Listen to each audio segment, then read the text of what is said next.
Yes, g'day, the Shelter FootyCast live from BackChat Studios. What a weekend in West Australian sport. We got the baseballing going on. Of course, we got the Scorchers winning and we got the Wildcats in the finals, back in finals, should I say. Joining us here from BackChat Studios, Shelter FootyCast. Follow us on socials, Shelter FootyCast. And send us an email if you want to, footycast@shelterbrewing.com.au. Skeeter, the question remains though, West Australian sport going magnificently. Did you get VIP tickets to the cricket? No, did not. I got left on the shelf, so that was a bit of a disappointment. But look, it was outstanding for those who were there. They're saying it was comparable. Now, you might be able to help us out with this. The 2018 qualifying final, the noise that was created on that night, and I was there, that was just extraordinary. They're saying it was comparable last Saturday night to what was 4 years ago, albeit a different sport. It looked like it. It looked like absolute pandemonium when the lads were hitting off.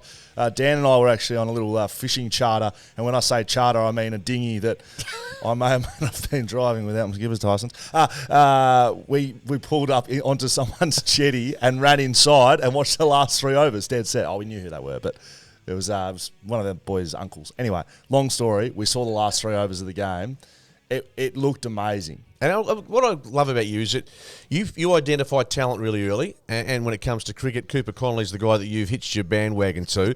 The greatest load of horseshit I've ever heard in my life. Scoey, I've been following Cooper Connolly's career for you'd never heard of him. You thought it was Cooper Cronk that was playing for the Scorchers. That's what I bloody loved. I put it on Twitter, been a big Cooper Connolly man for a long time. We got the radio yesterday say, been following his career. Oh, I just love getting around the young man. It was bloody good to watch, Skeeter. Yeah. Summertime. It almost ends, summer as we know it. Of course, February's on the way, but January cricket, BBL done, test side over there. I want to start with Shelter's Summer of Sour continues on though. Don't worry about the cricket. Have you had your sour to review it? You bloody haven't, have you? No, I haven't. I haven't, but I can promise you I'll be doing it very short. I've heard some promises on this show before. You've been throwing them around. Are you going to have a sour and review it? I will. I'll have a sour this Saturday, and then I'll get someone to film it for me. Maybe my daughter. And then off she goes. Okay. No, I'm looking forward to it. I am. Good. So you're going to have a little sip on it. You're going to tell us what it tastes like because Shelter is challenging how the way people go about their summer and the way they drink. There's a competition on. There's Victor Mowers on the line. Don't know if I've said that already. I know I have. There's Victor Mowers. You wouldn't know what to do with one. No. $600 exclusive escape voucher. I'll give you an exclusive right here on the Shelter FootyCast. I believe the Shelter FootyCast is potentially heading on the road. Potentially heading down to Busselton for a little live show down at Busso. Maybe closed doors, though, because we don't know what will happen if we open the doors to the Mark Redding's autograph booth. What, women aged between 65 and 80? Oh, while I'm here, I forgot to write this in. A little bit of a public service announcement before we get into the footy and the sport. Was having a little bit of play in the surf last evening down in Mandurah. Oh, okay, yeah. And there was a nice little, you think about pipeline and barrels like that. There was equivalent wave down at Mandurah. Not like pipeline. I've caught a nice little wave, jumped off. As I've jumped off, I've felt I've got not my wedding ring, but it's got fingerprints of my 2 children and my wife on it, another ring. Yeah. I felt it coming off, fell into the surf. Gone. So there's a beach called Doddy's. It's right on the point. If anyone has a metal detector, have a treasure hunt out there. It'll definitely be there somewhere. If you find the ring, please return to sender, BackChat Studios. It's funny because I saw, in all seriousness, I was at the dog beach last night with our pooch, and on the way back there was, on a tree, there was a sign saying a wedding ring lost, and with all due respects, I'm guessing the value of the wedding ring probably... Yes, mine would be more, but sentimental value, of course. I mean, correct, and my wedding ring's still on my finger and my wife was there when I did it as well, so I was saved by the bell, I believe, because you come home from a surf and say you've lost your ring, probably doesn't pass, does it? No, it doesn't go well. So keep your eye out for Scully's ring. Exactly. Shelter, born and brewed in Busselton, WA. A couple of big moments in sport and footy, of course. Let's start with this big one. The Scorchers win the BBL final. Skeet or I weren't in the VIP booth. They never came through. No, what we think is our pull in this city. Can I say to my girls, I own this town. Well, clearly, I don't own much of it because you and I did not get a phone call. Well, you might have got a invite. I had an invite. Don't. Where was it? It was an outdoor box. Yeah, well, more boxes than you, mate. Mate, that's fine, but it just shows you the elitist attitude that you've become, you've I denied adopted it. because you knocked it back. I did, because I wanted you boys there with me. Turn it up. Elitist. You said you had to be inside with air conditioning and everything locked away. I tell you what, if you're in a VIP box, you wouldn't have been able to experience what that sound was. And you asked it off the top.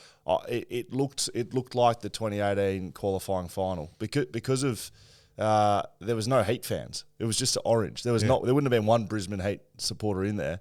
It looked unreal. Like, it was exciting to watch and then see the players come on after the field. It's an interesting concept, given that the Scorchers isn't it's not a season team. It's a tournament. Over 5 or 6 weeks. Yeah, so or 6 or 7 weeks. But the way that the boys reacted, it was like it means something. That's the only team that they play for, which is interesting given the amount of tournaments there are around the competition now. I think what we also have to give credit to, apart from the performances during the season, let's be honest, I think their overseas imports, that's one area they could probably improve upon next year. Adam Lyth, very disappointing. Faf Duplessis had one good innings. That was at the Junction Oval. But then, he didn't play for the whole tournament, did he? No, they are long gone. They're long gone. Where'd they go? Well, most of them have to go back to to another tournament they've committed to, or national duties. Right. So that's why it lacks a bit of continuity in that sense. But playing pretty well, I would have thought.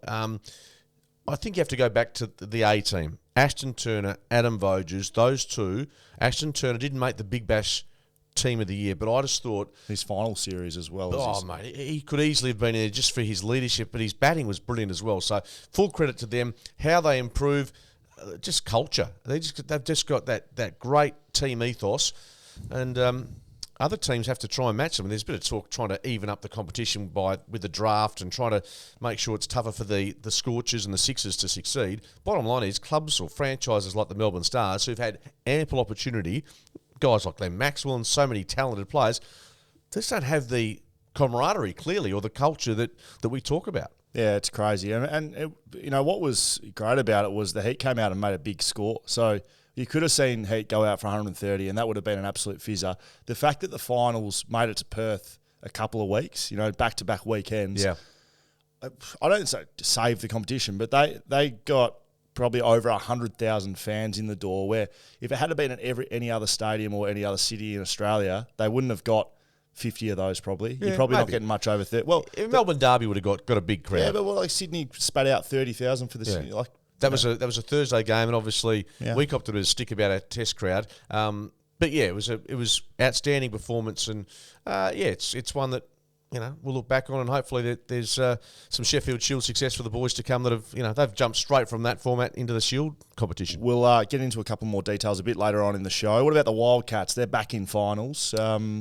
Good result for the Wildcats. Can they make any meal of it, Skeeter? I think they're making up the numbers. That's my personal opinion. I've said this all along. Great. The drama yesterday, and this is interesting because it's been revealed after the 12-point win that the players and the coach didn't know how much they had to beat Sydney by. Right, so there was an amount, was there? They had to win by 11 plus points, 11 or more points. Yeah, I did not know that. There you go. Because Melbourne United had beaten... Good to see you following. How's my form? I saw it all come up on socials, and everyone's carrying on like pork chops. That's why. And it was 96 to 84. I was like, don't think that play really mattered. But yeah, exactly. No, that's exactly what I'll be honest. I wasn't sure of the margin, but Melbourne beating Adelaide by 9 meant that we had to win by 2 more points than what Melbourne won by, if that makes sense. So they had to win by 11 plus points. But you said the players didn't know. That's what apparently the players... But the match finished, Melbourne United match finished, the players were on court. Yeah. But you're right, John Rillie, I'd be staggered if he didn't know and at least go, okay, this is what we have to win by. Because you think back to the last game at Subiaco with West Coast Adelaide. Yes. So similar sort of thing happened there. Very similar percentage. Yeah, and there was another game going on, and I remember because I was emergency shock, wasn't playing that game. I remember being in the rooms at half time, and the other game had just finished, and the coaches were frantically figuring out what the score was, but I remember Simo and the crew, they worked it out, but they didn't tell the players. That the message was to the players, you need to win by as much as you can. Because I think the coaches felt if they gave them, I think it was 23 points. If they said 23 points, then you get edgy. Whereas if you just try and play and win by... Would you prefer to know as a player? Yeah, and I was always of that ilk as well. We used to do pre-season training, right? And Warren Kofed, love the man. He ran training for us for a long period of time, right? Head of fitness. he used to not tell the blokes what the session was. You can't be looking for the end. You never know when the end's going to come. So, in a game, you fucking do, mate. It's a siren. So tell me how many 400s are going to run. He used to just run them. He used to just run them. And so it was training the mind, he used to say. And I used to just be sitting at the back going, just fuck. I used to be squirreling over here, go and ask one of the assistants, how many 400s. If he couldn't tell me, I'd go to ask Bunga. Bunga used to know. I don't know how Bunga, because Bunga was the captain. Yeah. Bung, we got 5, we got 6, we got 7. I think we got 6, mate. I think we got 6. You sit at the back a little bit. But, yeah, I mean, it's an interesting concept. I would like to know, but some guys But it was strange, I thought. But they led by 23 in the last quarter, the Wildcats. So they're sitting back. Again, if they didn't know, they probably felt pretty comfortable. But then Sydney, because of the angst between the two clubs, they kept their better players on as long as possible to try and knock them out. Wow. So it was really interesting. Look, they've got South East Melbourne Phoenix on Thursday afternoon our time. If we win that, the Wildcats win that, they'll play the loser of Cairns v Tasmania. So, look, it's a long road for them, finishing as they did in 6th spot. I think their defence, their rebounding's all been question marks for them. So, look, they have made it, and I'll tell you what, Hutchie's pretty relieved they've made it as well, because if they'd gone with his 2 years in ownership outside the playoffs, 2 years in a row, he would not. Well, put it this way, he wouldn't be let back into the state. In the Red Army. The Red Army would have got hold of him. Firing squad. Apparently Lockie Reed did a very good job yesterday as well. Did his calf as well. I saw that. Old man's injury. Yeah, that's very good. Wouldn't be the Shelter FootyCast with a bit of a footy issue off the top. Stephen Dank, if you can remember that name, is involved in the Essendon supplements saga. In fact, he was... whipping boy is probably the wrong word, but he was the guy that was purported as being the man that set it all up, that had, not administered the needles, but set the program up with the coaches and the players. He has come out very close to the 10-year anniversary. I believe the 10-year anniversary is within the next couple of weeks. He has come out and I quote it was a setup. He's saying he has been set up. I asked you this off air. I'm not quite sure. Set up for what? There's no argument as to whether this thing happened, this supplement saga happened, is there?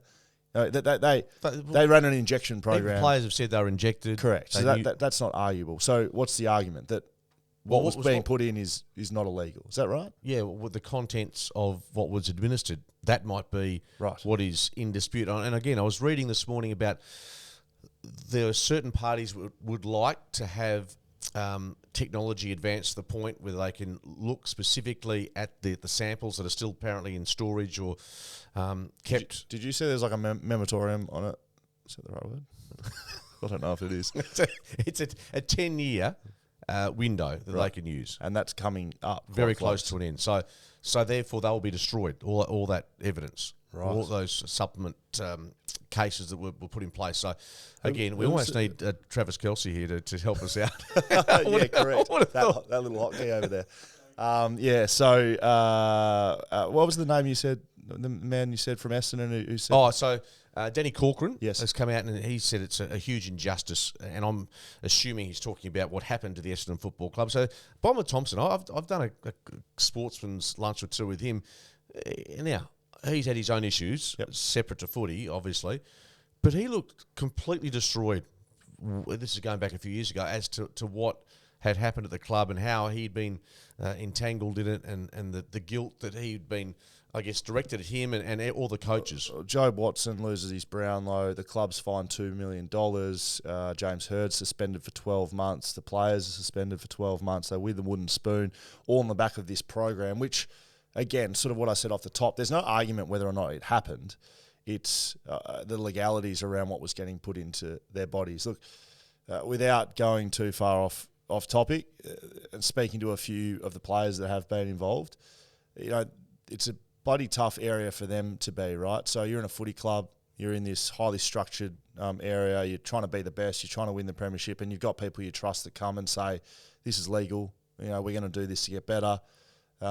You're trained as an athlete to buy in. Like that's what they want from footy clubs. That's the culture they want is buy-in. Not only did they bought in, but they also questioned it. That if you remember back, the Essendon Footy Club players went to the AFLPA. It wasn't like they were like, yeah, no worries, don't ask any questions. They asked questions. They felt like it was legal, and they went ahead and did it. And a lot of them lost their careers over it. And and Watson and McVeigh, coach of the GWS, he got spat out. Just put yourself, easier for you to do it than me, just quickly. When you are going and getting injected, I think either weekly or whatever, is there the penny? Yeah, so I mean that's the other side of it, right? Is that's certainly never been something that I've witnessed in any shape or form. So that's where the questions would come about. But I think if you speak to the players, they say we did question it, and we did think what you're saying, which is this is very strange. Like, what is going on here? Is this okay? But I think you get so entrenched and so ingrained into not following the leader, but trusting the people that are above you. There was medical people involved. The doctor and Stephen Dank is purported as a medical guy. If they're in your footy club and they're saying this is going to make us better, this is going to help us win, I think it's certainly acceptable to think what you're thinking and say, how ridiculous is getting jabs. But also, as you quite rightly point out, and I think the late Dr. Bruce Reid, I'm pretty sure he was there at the time, and he was highly regarded by those at the football club. So if he had any part in it, and for instance, if you're a player, you trust a guy, he's your doctor, he doesn't say there's some red flags here. You're right. Sometimes you're maybe naive, but sometimes you think, I have to trust science. I trust my medical expert, which a bit like vaccines. I'll go, I don't know what's right and wrong, but if someone who has studied in this field knows what they're talking about, then I'm probably best off following their lead. It's a very difficult situation to put yourself in their shoes. I've played footy for 14 years at the highest level. I still struggle to put myself in their shoes. If my captain, my coach, the head of sports science all stand up and say, this is what we're doing, I would say I would have done it. And if I thought it was legal and I was told and I questioned and it was still come back to me and said it was legal, I would have done it too. Yeah, absolutely. So anyway, interesting. Shoulder FootyCast, Mark Reddings, Will Schofield. Fremantle and West Coast update. Let's start with West Coast, shall we? I went down to training on Thursday. I was going to ask you about that. Now, A, why did you go down? And B, was it a slightly... did you feel like a visitor? Did you feel like you could just go and roam the corridors? Yeah, or what? So that's a good place to start. I mean, this will be exclusive to our Shoulder FootyCast listeners. So the reason I went down there, I've been doing a couple of live sportsman nights with Benny Cousins. And I said to him at the last one, I said, mate, he asked if I had been down to training. And I said, I hadn't been down there. No, I hadn't been down there since I retired. And he said, I've been thinking about going down. And I said, well, if you go down, give me a text and I'll come down with you. Anyway, on the Wednesday night, got a text from Gussie, which might add is a bit out of the blue. And he said, going down to training tomorrow. Do you want to come down? And I thought, no, fuck it. Yeah, let's go. So I'll roll down there. Probably tried my fob on the players' entry. It didn't quite work. No, but it was interesting because, I had to come in through the cafe and then make a few phone calls and get someone to let me in. And then, it felt weird a little bit. I did feel like I didn't want to be... I didn't want to go in the locker room. Yeah. I definitely felt like I was a visitor. But then I was walking to go to my seats up in the stands, and I walked past a boundary throw-in stoppage. And the first thing that struck me was just how hard and fast it looked. And you're only out for 4 years. Yeah. It could even be less. Finished at the end of 2020. So, I'm not that far past it, but I certainly felt it. Just watching how hard they were full-blown match sim, and it was just, I just couldn't fathom how I'd been doing that. I looked at it and it just looked unbelievable intensity. So went up into the stands, watched them go about it. Look, I won't go too far into some of the stuff I saw because I wasn't there in a media capacity. But overall, I really liked what I saw. I think I can probably share a couple of people that stood out to me, which I don't think anyone's really talking about. Cal Jamison, if anyone remembers him, he played some footy last year, given the injuries. I do recall, I remember him playing down back. Yeah, played a bit of back, played a bit of ruck, played a bit of forward. Look, he's a rangy type, but he's bloody tall, and he's always been a beanpole, skinny as. He's put on, I'd be surprised if he hasn't put on close to 10 kilos this year, and I just eye test, I just really like what I saw. And he may not play a game this year. I don't know where he'll fit, but he certainly looks a different player to what I remember him as. Ruben Jinby really caught my eye. I got drafted with a guy called Tim Houlihan. I don't know if you can remember Houls. Played close to 50 games for West Coast.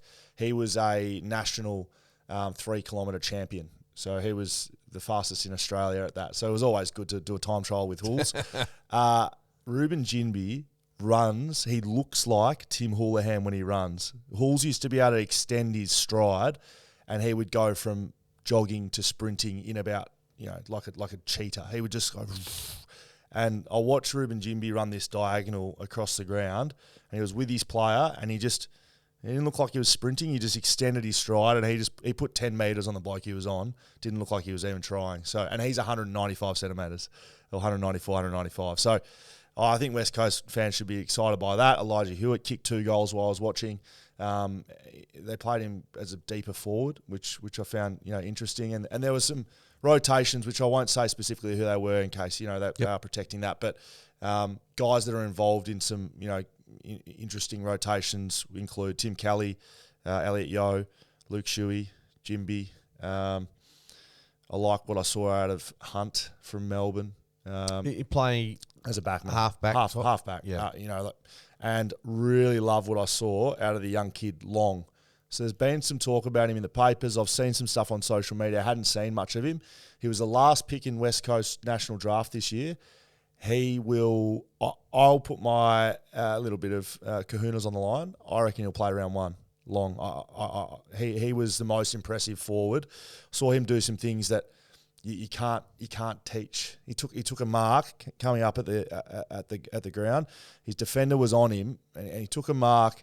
And instead of just going off the mark, as soon as he took it, reminded me of Sam Mitchell. He just looked over his shoulder. The defender had dropped off 5 metres, so he just pivoted on the spot, ran it at the defender, and he had a handball receive running next to him. Drew him, balked the defender, hit the space, hit a forward.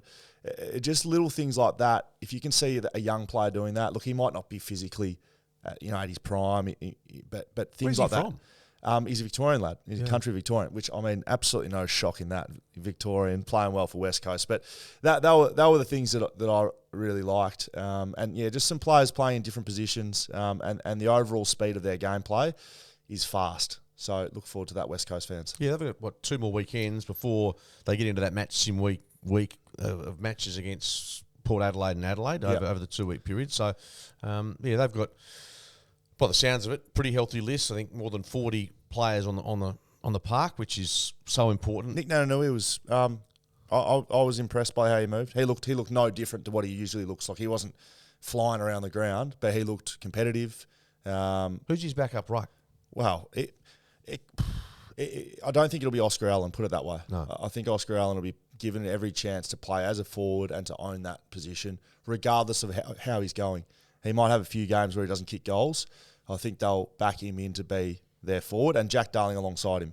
So they'll have stability if those two are uninjured in the forward line at least. That's where it would have been nice to have Lloyd Meek from a West Coast perspective. That was what the insurance backup was. Speaking of Freo, again, they're pretty much going under the radar. Is that a fair call? Yeah. That nothing's going overly.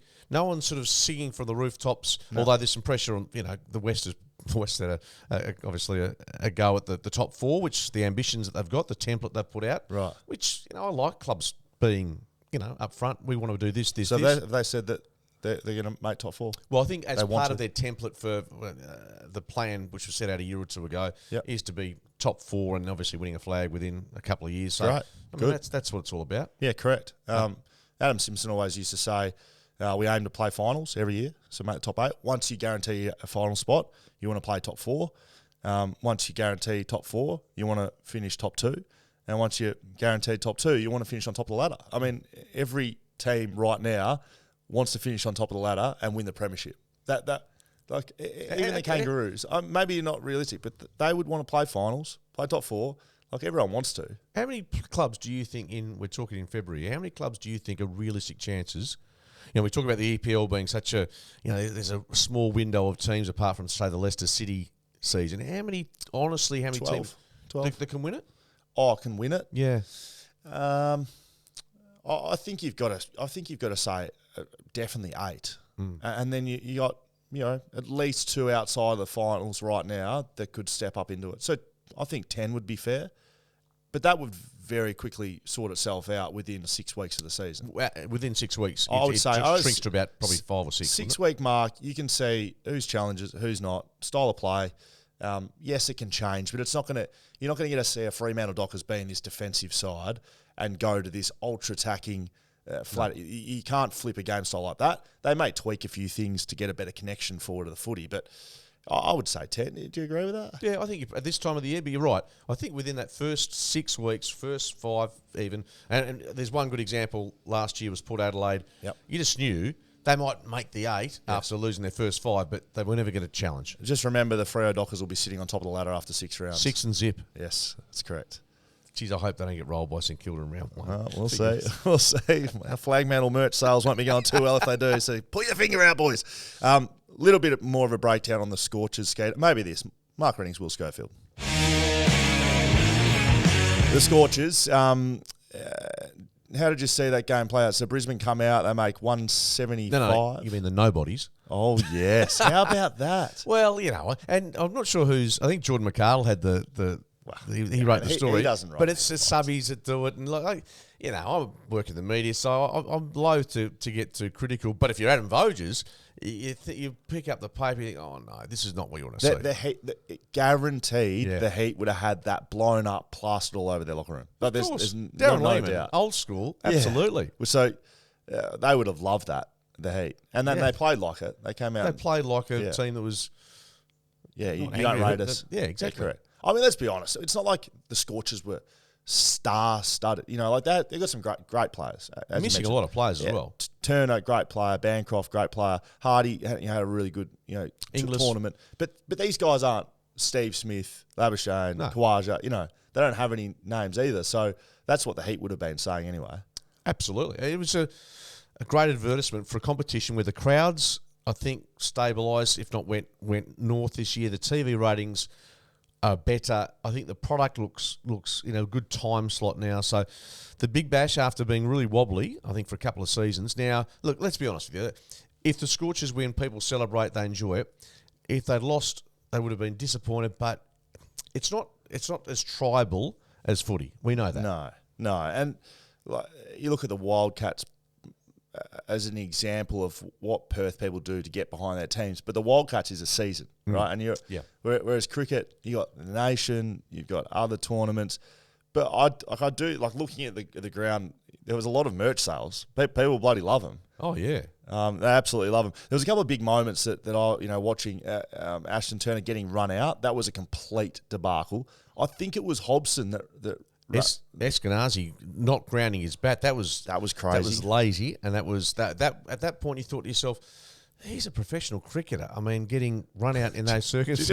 It was stiff. It was almost like he was trying not to put his bat in. He sort of in slow motion. It just looked horrible. But all I can say to that is, sometimes you just brain fade, and when it happens on a big stage like that, amplified. You can't throw the professional cricketer out there. Like sometimes you make mistakes, and he clearly didn't think the ball was coming to his end.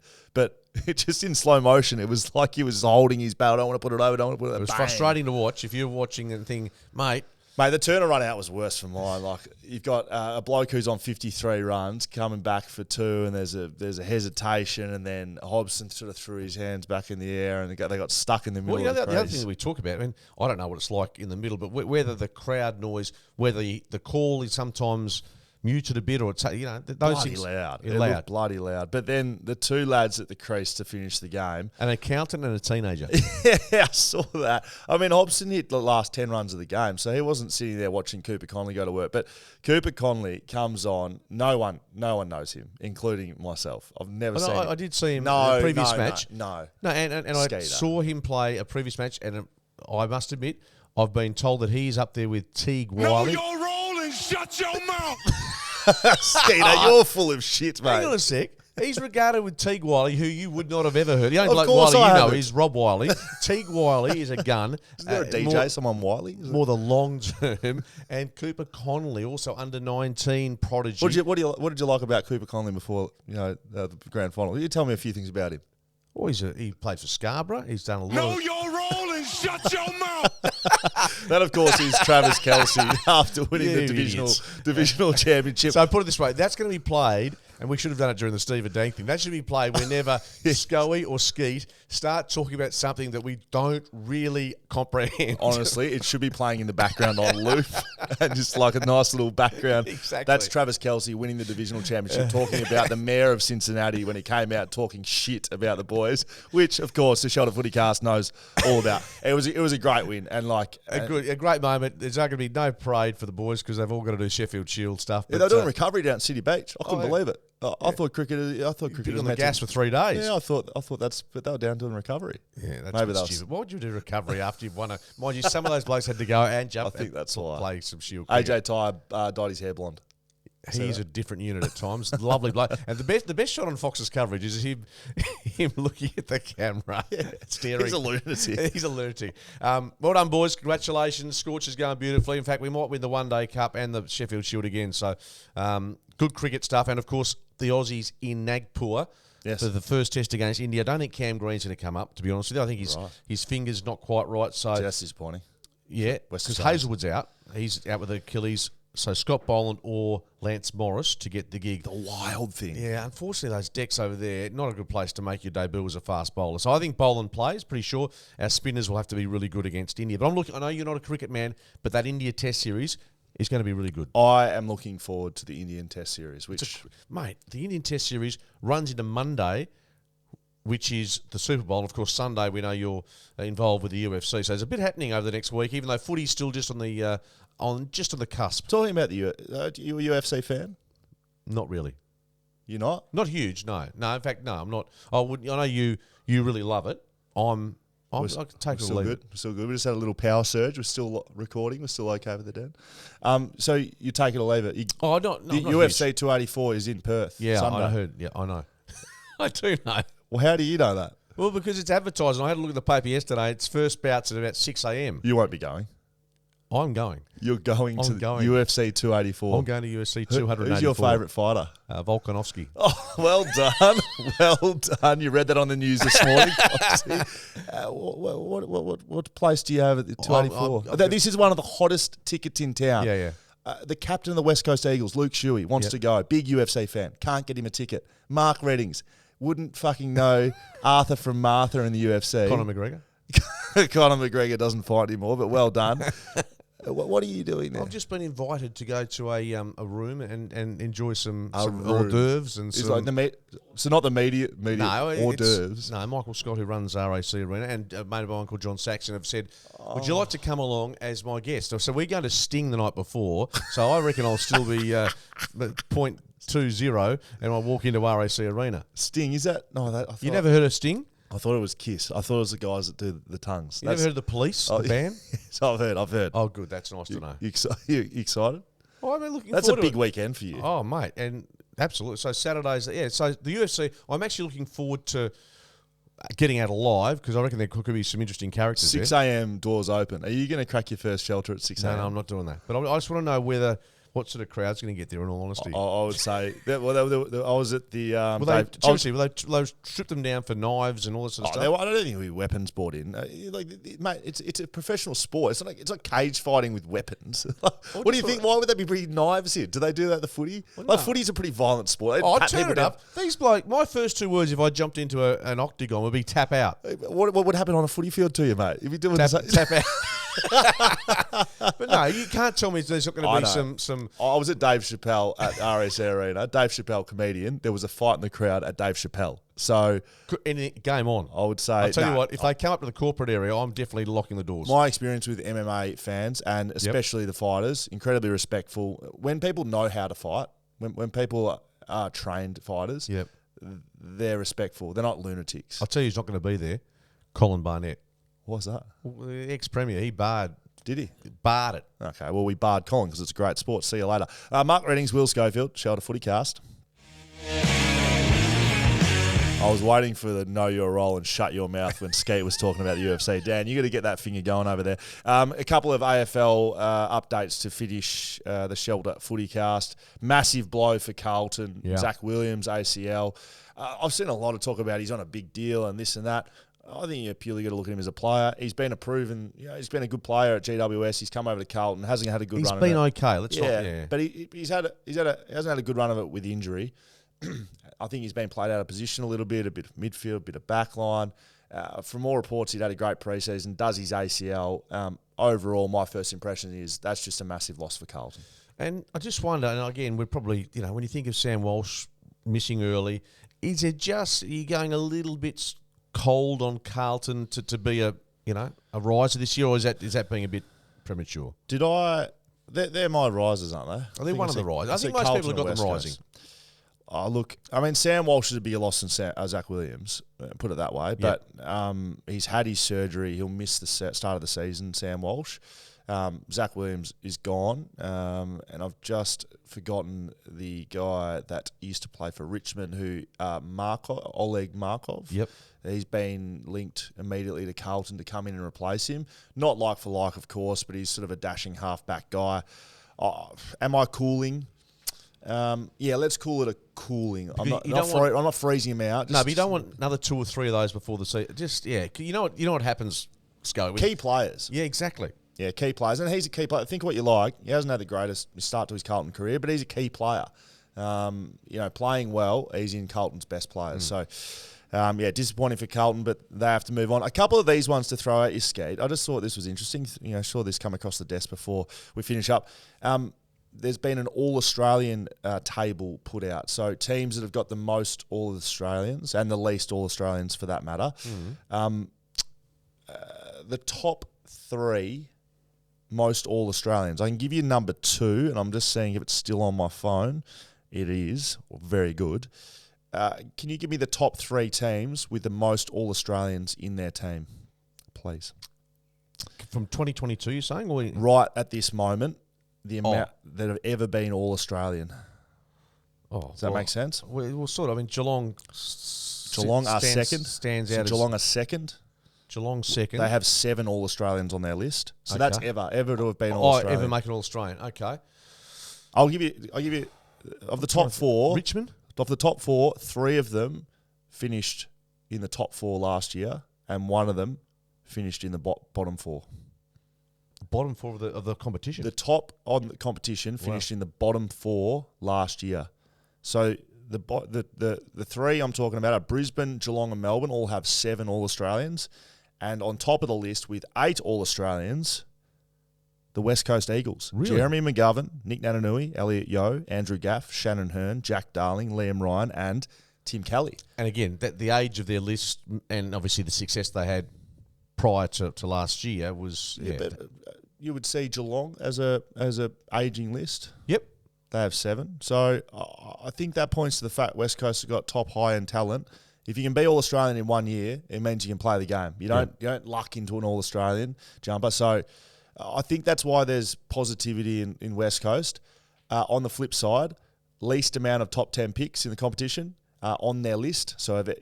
West Coast right up there. The West Coast Eagles. So they have 4 alongside Geelong and Port Adelaide. But therefore, who has the most top 10 picks on their list?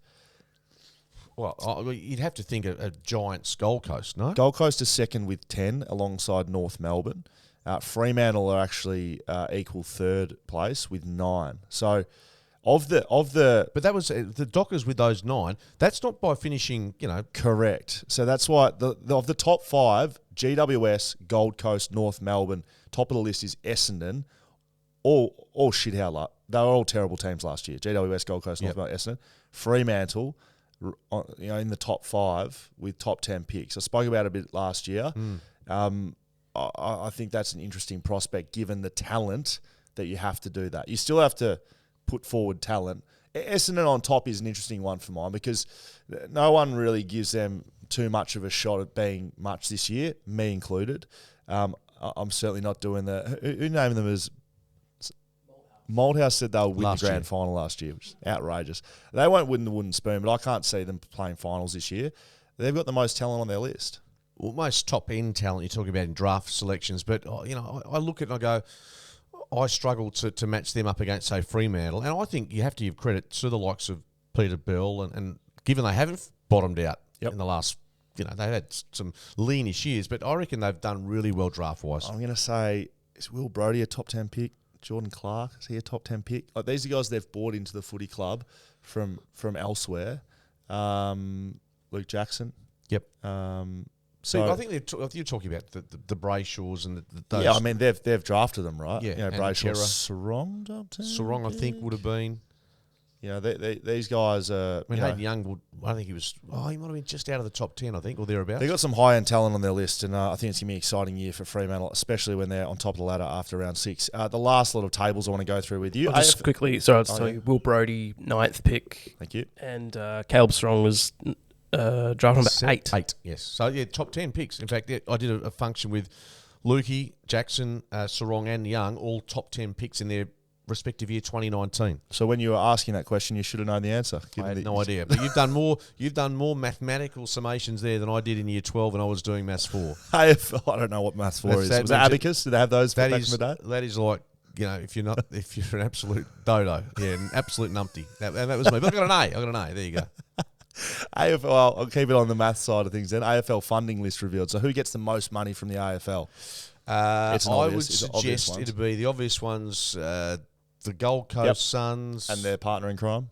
The Giants. Yep, that's correct. But there's clubs like getting a bit of coin, like St Kilda. Brisbane. Brisbane surprises me a bit. Yep. Melbourne, 16 mil they're getting. So this is from a revenue share agreement that's within the footy clubs. It's how the AFL set up. So the big clubs like Richmond, Hawthorn, Collingwood, West Coast, they're down the bottom. Yeah, so they get 10 mil from the AFL, but basically all the money that they make in profits comes into a big pool, and then they split it back out to make sure the rich don't get richer. That's pretty much why. It's an equalisation method that they don't want it to get like the EPL where you've got 4 sides that can win it every year and that's it, unless you get a rogue like Leicester City. The AFL always wants any team at any time to be able to win the grand final. That is their optimum level, that a supporter goes to the footy and your team's a chance to play finals and win the premiership. That's what they want. They don't have that yet, but that's what they want. No, look, I think if you're sitting back as a neutral at the start of the season, I think it's a nice ambition to have, a good ambition to have. Obviously, if you're working for the West Coast Eagles and you're making a lot of money and you're giving it to, say, the Gold Coasts and the Melbournes and the Giants of this world, then you're going, well, you're a bit peeved because that's you're trying to become more successful. Don't worry, the coffers at West Coast are just fine. Just 45 in the bank if you don't mind, I think it is. They're doing just fine, the West Coast Eagles. Mark Readings, Will Schofield finishing up after this. Shelter XPA X Factor. Dan's a little rattled over there on the fingers. You can give me a little... Know your role and shut your mouth. There you go. You need to be hot on that, I reckon. Cooper Connolly gets the Shelter XPA X Factor. Is he old enough to drink? I don't know. Hey, I think he's 19, isn't he? I'm pretty sure he's 19. Mate, we got to give it to him. Local, absolutely. Young lad. The mullet, he's just... I can't see him buying a drink in this town for a fairly long time. I can't see him not having a chick by his side when he goes out. Do you like that haircut? You found the no sideburn, the straight back, straight down mullet. Mate, you ever rock that? No, I might have. No, not mullets, but no. Obviously. Have you ever had long hair? No. Have you? No. Is there a photo of you with long hair? I can probably find one with more hair. I would love to see. But no, Cooper. Yeah, he's a young kid. Go for it. As long as he hasn't got he's got tattoos everywhere, and What's wrong with tattoos everywhere? Just on your neck and your face. Anyway. Okay, we'll get Skeeter's breakdown on what it's like to be a good-looking bloke. I never said that. Cooper Connolly is a rock star name as well. Shelter XPA X Factor goes to Cooper Connolly. Skeeter, that's all we've got time for today. Shelter FootyCast on social media. Get your daughters to follow us over there, Skeet, if you're not already. Email us at footycast@shelterbrewing.com.au. Watch us on YouTube. Follow us on socials. This will be on its new feed in February. Just remember that. It is February. I'm looking forward to getting down to Busselton in March. Looking forward to seeing the good folk there at Shelter. Thank you very much, Skeet. See you next week.